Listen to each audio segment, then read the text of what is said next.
The Black Cat. Tomorrow I die. Tomorrow I die. And today I want to tell the world what happened, and thus perhaps free my soul from the horrible weight which lies upon it. But listen, listen, and you shall hear how I have been destroyed.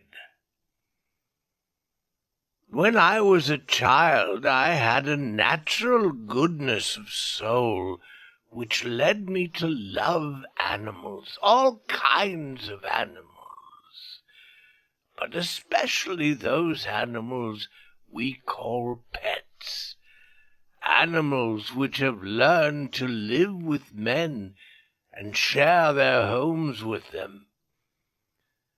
There is something in the love of these animals which speaks directly to the heart of the man who has learned from experience how uncertain and changeable is the love of other men. I was quite young when I married. You will understand the joy I felt to find that my wife shared with me my love for animals.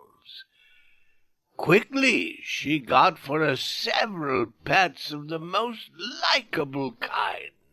We had birds, some goldfish, a fine dog, and a cat. The cat was a beautiful animal, of unusually large size and entirely black.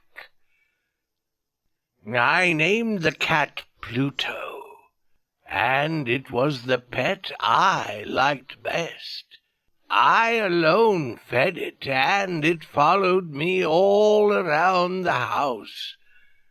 It was even with difficulty that I stopped it from following me through the streets.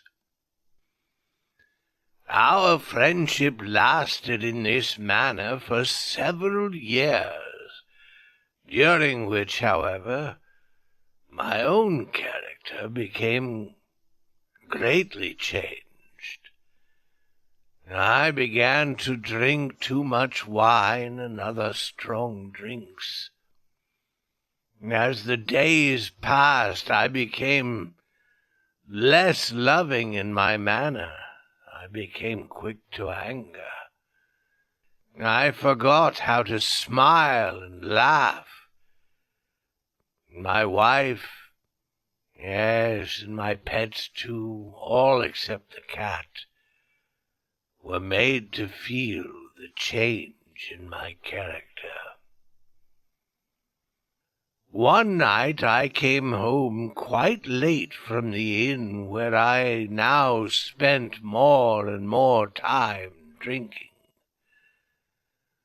Walking with uncertain step, I made my way with effort into the house.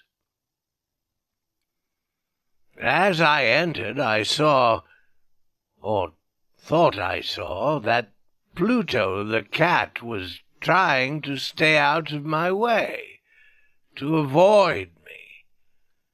This action by an animal which I had thought still loved me made me angry beyond reason. My soul seemed to fly from my body. I took a small knife out of my coat and opened it. Then I took the poor animal by the neck, and with one quick movement I cut out one of its fear-filled eyes. Slowly the cat got well. The hole where its eye had been was not a pretty thing to look at, it's true, but the cat no longer appeared to suffer any pain. As might be expected, however, it ran from me in fear whenever I came near. Why should it not run? Yet this did not fail to anger me. I felt growing inside myself a new feeling. Who has not 100 times found himself doing wrong, some evil thing, for no other reason than because he knows he should not? Are not we humans at all times pushed, ever driven in some unknown way, to break the law just because we understand it to be the law? One day, in cold blood, I tied a strong rope around the cat's neck, and taking it down to the cellar under the house, I hung it from one of the wood beams above my head. I hung it there until it was dead. I hung it there with tears in my eyes. I hung it there because I knew it had loved me, because I felt it had given me no reason to hurt it, because I knew that my doing so was a wrong so great, a sin so deadly, that it would place my soul forever outside the reach of the love of God. That same night, as I lay sleeping, I heard through my open window the cries of our neighbors. I jumped from my bed and found that the entire house was filled with fire. It was only with great difficulty that my wife and I escaped. And when we were out of the house, all we could do was stand and watch it burn to the ground. I thought of the cat as I watched it burn, the cat whose dead body I had left hanging in the cellar.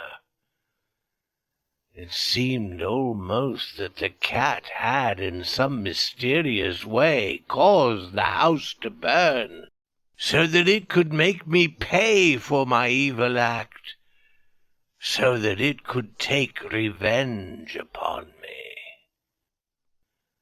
Months went by, and I could not drive the thought of the cat out of my mind.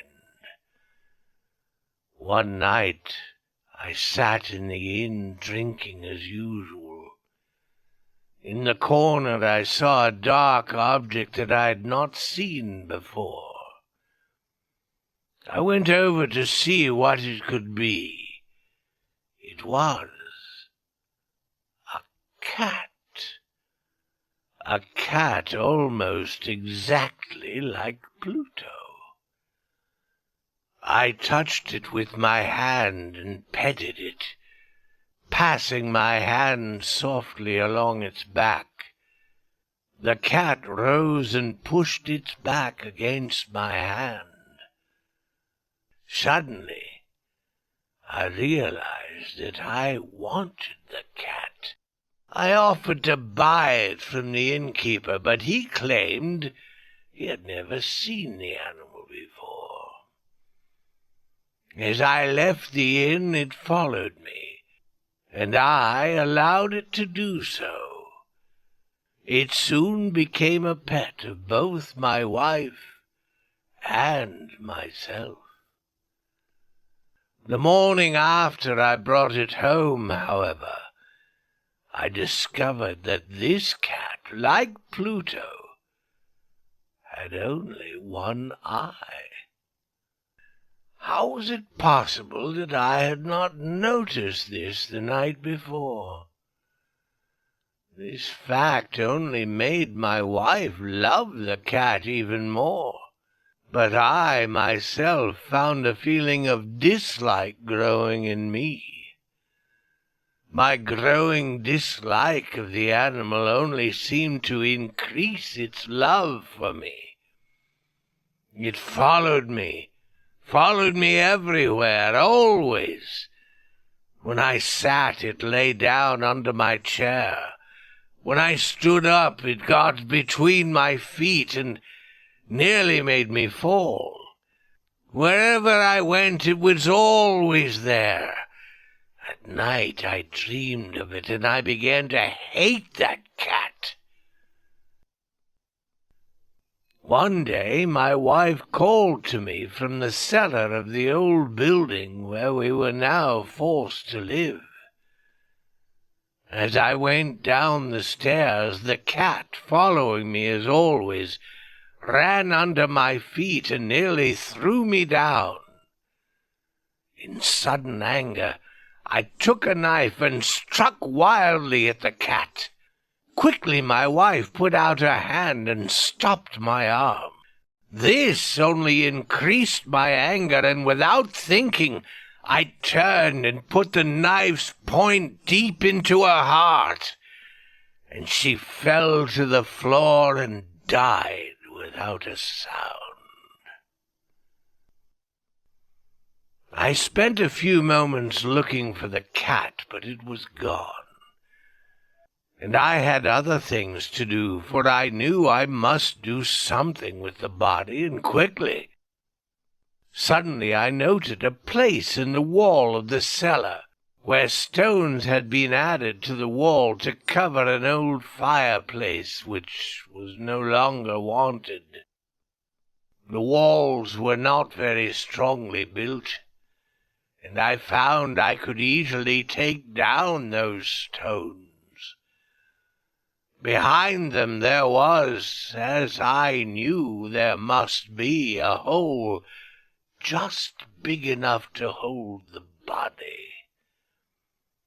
With much effort, I put the body in and carefully put the stones back in their place. I was pleased to see that it was quite impossible for anyone to know that a single stone had been moved.